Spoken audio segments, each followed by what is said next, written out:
اللهم إنا لا نعلم منه إلا خيرا، اللهم إنا لا نعلم منه إلا خيرا، اللهم إنا لا نعلم منه إلا خيرا وأنت أعلم به منا.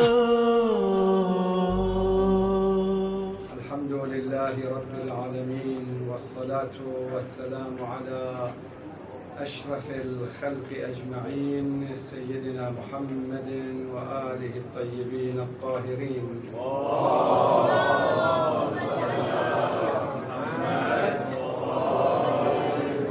واللعنة على أعدائهم أجمعين من الآن إلى قيام يوم الدين.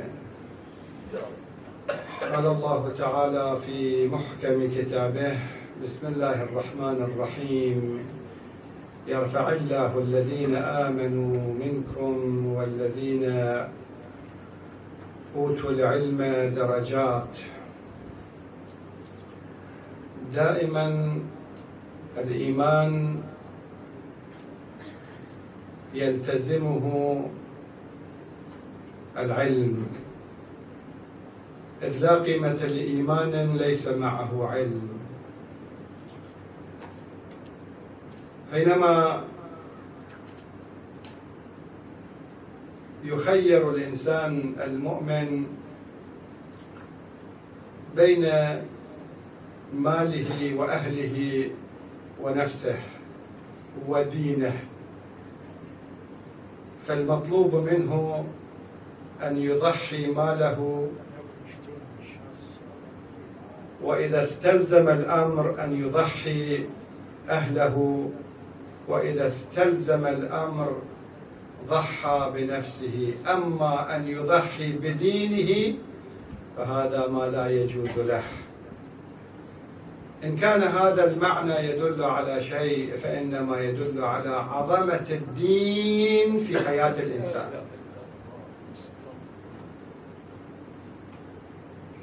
الدين هو الأساس، والعلم بالدين علم له مكانته، وكما يقول العلماء: شرف العلم بموضوعه. أي علم أنت تريد أن تعرف مكانته، انظر إلى الموضوع الذي يبحث حوله هذا العلم. علم الاقتصاد يتكلم لك عن المال، فموضوع الاقتصاد المال. علم الطب يدور حول الجسم، إذن موضوع علم الطب الجسم. وهكذا المواضيع التي تتعلق بالأسرة وما شابه ذلك. ولكن حينما نتكلم عن الدين فنجد العلم بالدين له شرفه الخاص، له مكانته الهامة جدا في الحياة، لأن الدين له أهميته، لأن الدين هو الأساس. لذلك فالعلم بالدين له شرفه وعظمته. وأما الذي يحمل هذا العلم، علم الدين، فهو العالم بالدين، الذي درس الدين، الذي عكف على دراسة الدين في أبعاده المختلفة: البعد العقائدي، البعد الفقهي، البعد التاريخي، البعد الروائي، البعد القرآني، البعد قواعد الاستنباط، ما يسمى بعلم الأصول، أصول الفقه، وكل ما يرتبط بالدين. فهذا العالم قد عكف ليتعلم هذه الأمور التي تتعلق بعلوم الدين. فهذا العالم إذن له مكانته، خاصة العالم الذي حقق في حياته درجات عالية في طلب العلم، حيث ورد عن الرسول الأكرم صلى الله عليه وآله قال: فضل العالم على العابد كفضل القمر على سائر النجوم ليلة البدر. وقال: ركعتان يصليهما العالم أفضل من 1000 ركعة يصليها العابد.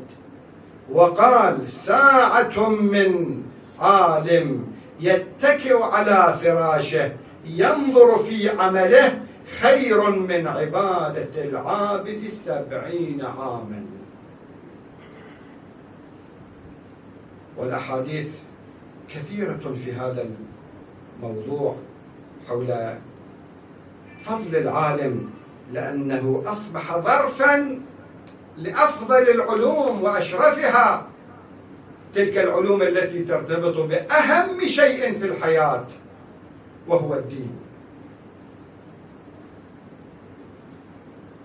أنت حينما تنظر إلى طبيب أخصائي في جزء من أجزاء بدنك، هذا الجزء ليس ذات أهمية،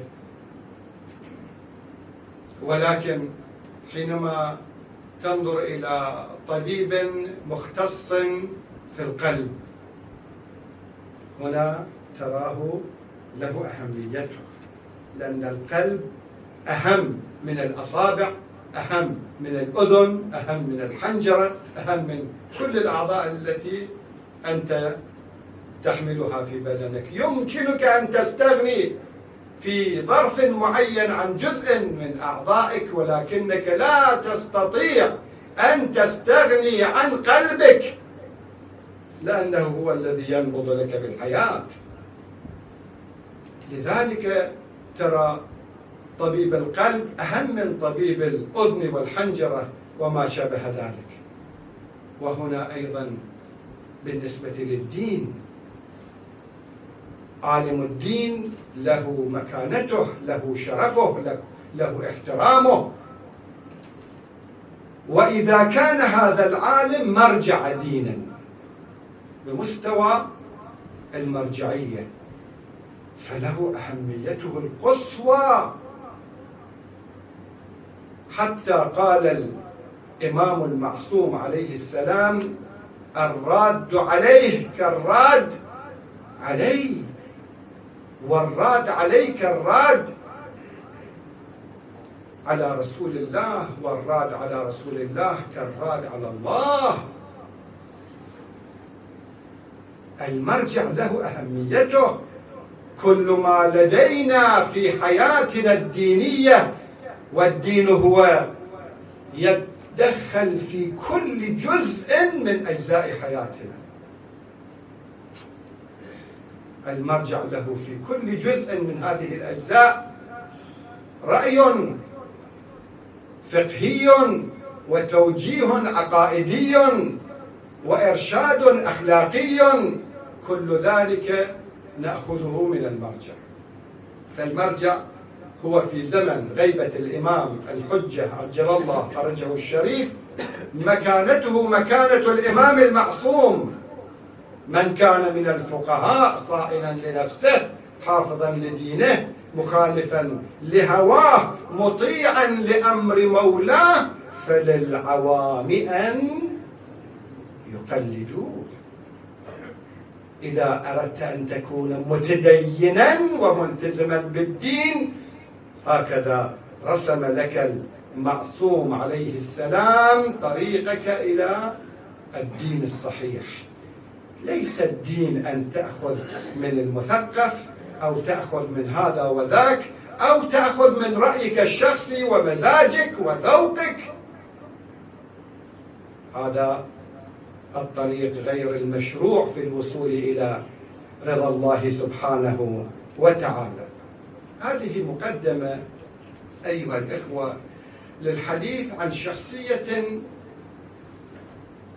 من الشخصيات العلمائية التي اتصفت بصفات كثيرة من صفات العلماء الربانيين. هو المرحوم الذي اجتمعنا في تأبينه هذه الليلة، سماحة آية الله السيد علي الشيرازي، وهو النجل الأكبر للمرجع الديني الكبير آية الله العظمى السيد صادق الحسيني الشيرازي دام ظله العالي. هذا السيد الذي فوجئنا بوفاته في يوم 6 من شهر صفر كان عالما بمعنى عميق لصفات العالم الرباني. أنا شخصيا أعرفه من قريب، جالسته وحادثته لي علاقة معه. كلما أسافر إلى بيت السيد المرجع أدخل عليه وأجلس معه، وهو كان مهتما بالإجابة على القضايا العقائدية والقضايا الفقهية وما يرتبط بالآيات القرآنية أو الأحاديث والروايات والتاريخ وما شابه ذلك. في هذا الجانب كان له تخصص وباع طويل. يجلس في الحجرة الأولى عند مدخل مكتب سماحة السيد، ويدخل عليه أصحاب الأسئلة في هذه المجالات، فكان يوجههم حسب الأسئلة المطروحة. سماحة السيد علي رضوان الله تعالى عليه كان من أبرز صفاته الربانية الزهد. زهده في الدنيا في كل المجالات، حتى في المجال الإعلامي، لذلك لا تجد له ظهورا في الإعلام. وكان يعتزل الأضواء، لا يحب المدح، لا يحب الناس يأتون إليه يقبلونه وما شابه ذلك. كان يحب الاعتزال، وكما قال لي نجله سماحة السيد محمد جواد حفظه الله، قال: ما رأيت والدي إلا في إحدى هذه الحالات الثلاثة: إما عاكف على الكتب وبين يديه الأوراق والقلم يقرأ ويسجل الملاحظات ويتأمل في الروايات والآيات، وإما أراه في حال العبادة قائما راكعا ساجدا يصلي، وإما كان يخدم في البيت ويساعد والدتنا المرحومة والتي انتقلت إلى رحمة الله قبله بعام تقريبا. قبل أن تتوفى زوجته كان السيد هكذا دأبه في البيت، يساعد زوجته في الأعمال المنزلية. وبعد وفاتها يقول سماحة السيد محمد جواد نجل المرحوم: قد قام بأكثر الأعمال في البيت من الغسل، من الكنس، ومن الطبخ. ملأ الفراغ ما بعد رحيل والدتنا المكرمة. فثلاث حالات كان هذا المرحوم فيها: إما مع العلم، وإما مع الصلاة، وإما في خدمة العائلة والأطفال والعيال.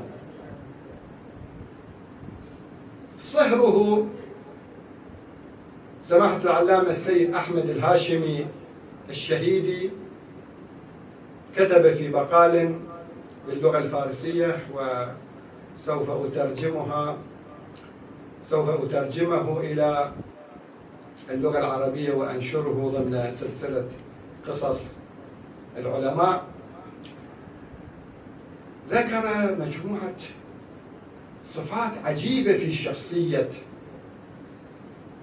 والد زوجته.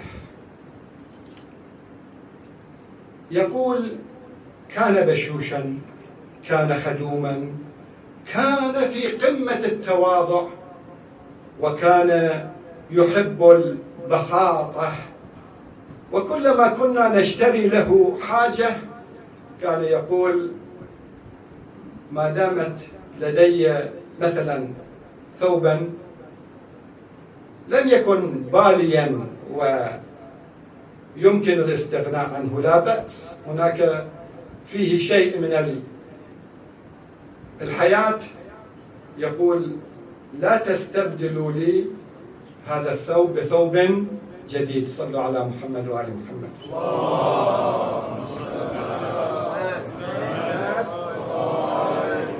وكذلك إذا أردنا أن نشتري له حذاء كان لا يقبل إلا أن تكون حذاؤه قد انتهت.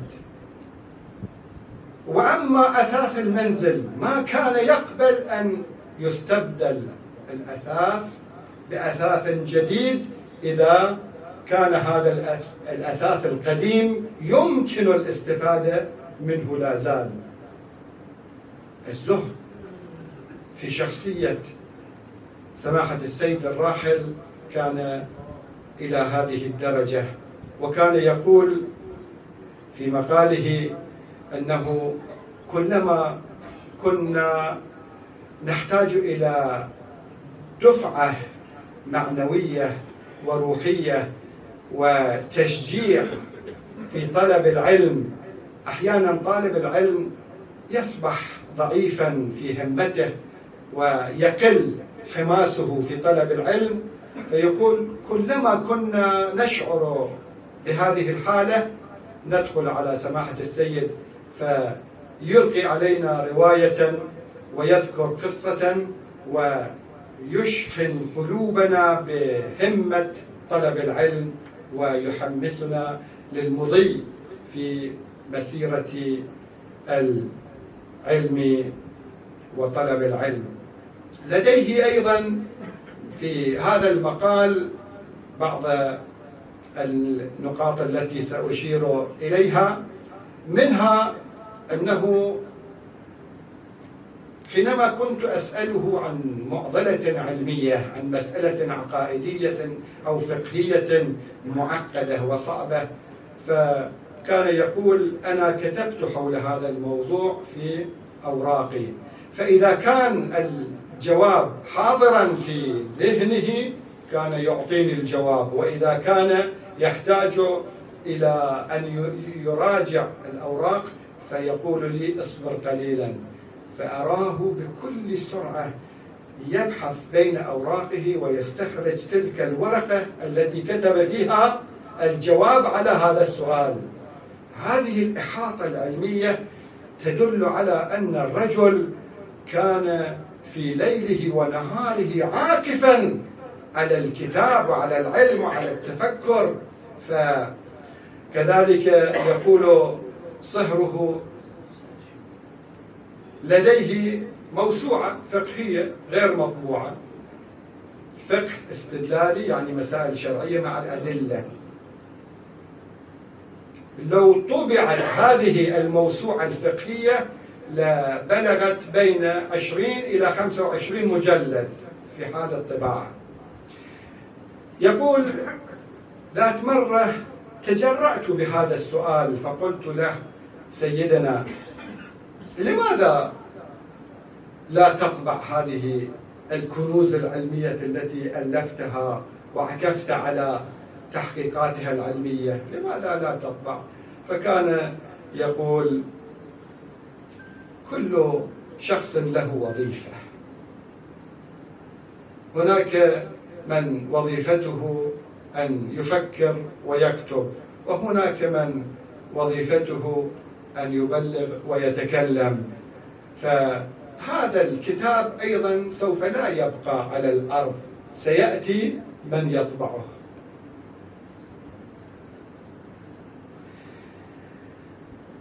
وكتب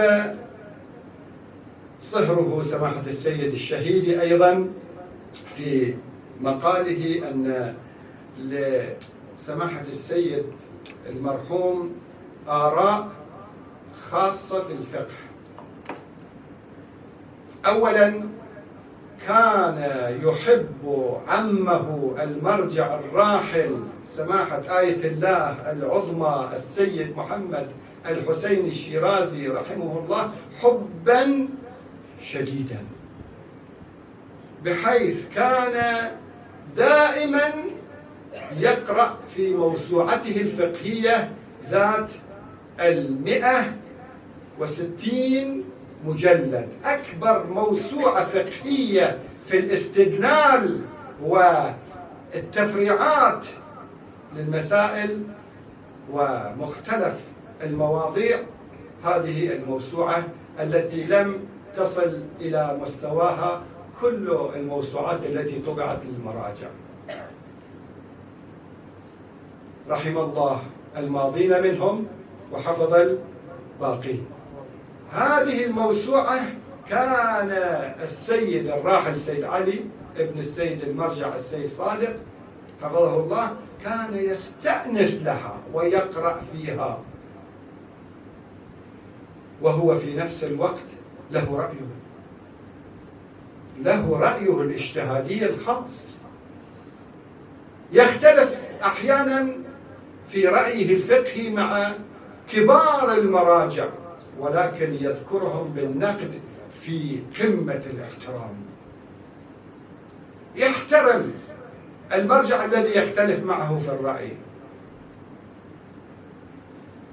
وقد يكون هذا المرجع الذي يختلف معه هو عمه الذي يحبه كثيرا ويقرأ في موسوعته الفقهية.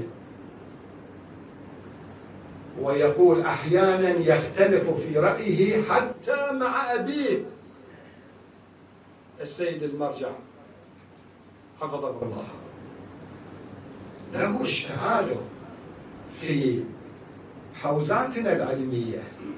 نحن نفخر بالفقهاء الذين يشعرون بالحرية الكاملة في استنباط الأحكام الشرعية.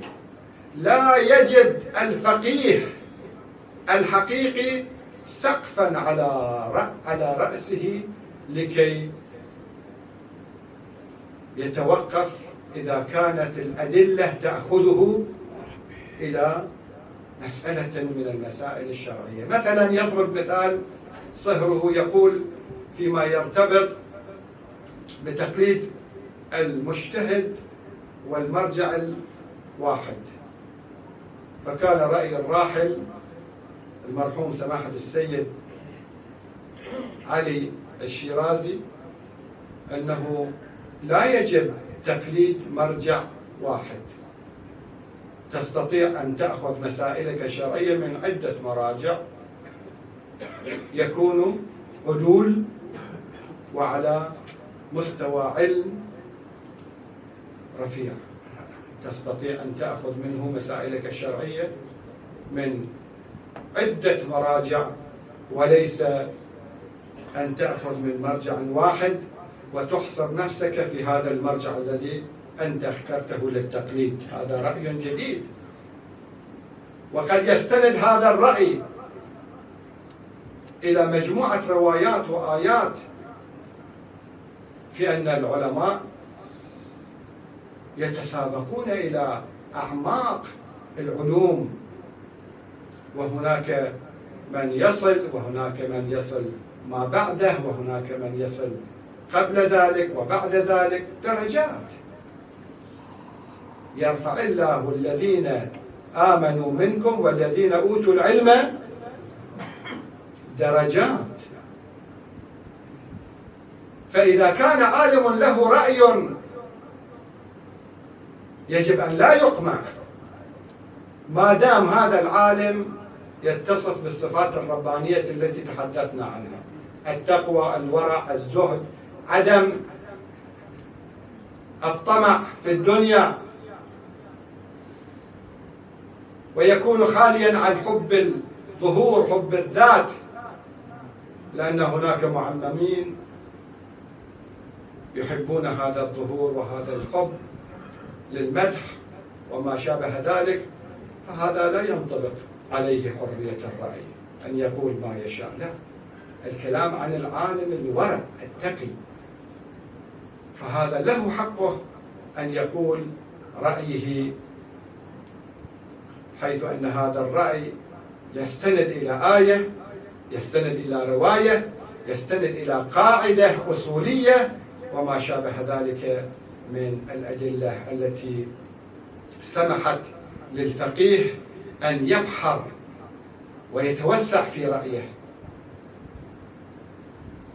هكذا كان المرحوم السيد علي الشيرازي، له رأيه، هو مجتهد فقيه، له قدرته على الاستنباط، وكان مؤدبا إلى درجة لا يذكر أحدا بكلمة سلبية، ما يتكلم على أحد، له مستوى عال من الورع والأخلاق. هذا أنا وجدته ورأيته وسمعت منه، لا يتكلم في تنقيص مكانة الآخرين. هذا الرجل هو قدوة وأسوة، يجب علينا إن كنا طلاب حوزة، إن كنا علماء في أقل مستوى الفقاهة، إن كنا من المؤمنين عامة الناس، يجب أن نتعلم من هؤلاء قيمنا، مبادئنا، أخلاقنا، آدابنا، وما أتى به محمد وآل محمد صلوات الله وسلامه عليه وعليهم أجمعين. هؤلاء القدوة، هؤلاء يجب أن نجعلهم أمامنا ونسير خلفهم إلى رفعة الدين، إلى عزة المؤمنين، إلى نشر الدين في أرجاء العالم عبر هؤلاء المراجع والفقهاء والعلماء والخطباء والمبلغين الذين هم في هذا الخط المبارك. نسأل الله سبحانه وتعالى أن يرفع من درجاته ويحشره مع محمد وآل محمد أجداده الطيبين الطاهرين صلوات الله وسلامه عليه وعليهم أجمعين. ونسأل الله سبحانه وتعالى أن يوفقنا للعلم والعمل الصالح، وأن يجعل عواقب أمورنا إلى خير. اللهم لا تجعل الدنيا أكبر همنا ولا مبلغ علمنا، ولا تجعل مصيبتنا في ديننا، ولا تسلط علينا من لا يرحمنا، ولا تخرجنا من الدنيا حتى ترضى عنا. بجاه محمد وآل محمد، وعجل اللهم فرج مولانا صاحب العصر والزمان. رحم الله من قرأ الفاتحة وأهدى ثوابها إلى روح من اجتمعنا لأجله، ودمتم موفقين لكل خير. وعزاؤنا لمولانا الحجة بن الحسن المهدي، أرواحنا لتراب مقدمه الفدا، وتعازينا إلى والد المرحوم سماحة المرجع الديني الكبير آية الله العظمى السيد الحسيني الصادق الحسيني الشيرازي. نسأل الله سبحانه وتعالى أن يديم ظله على رؤوس المسلمين. وتعازينا إلى أشقاء المرحوم سماحة آية الله السيد حسين الشيرازي، وسماحة آية الله السيد أحمد الشيرازي، وسماحة آية الله السيد جعفر الشيرازي، وأنجال عم المرحوم. نسأل الله سبحانه وتعالى أن يطيل في أعمارهم وأن يأخذ بأيديهم إلى رضوانه عز وجل. والسلام عليكم ورحمة الله وبركاته. اللهم إنا لا نعلم منه إلا خيرا. اللهم إنا لا نعلم منه إلا خيرا. اللهم إنا لا نعلم منه إلا خيرا.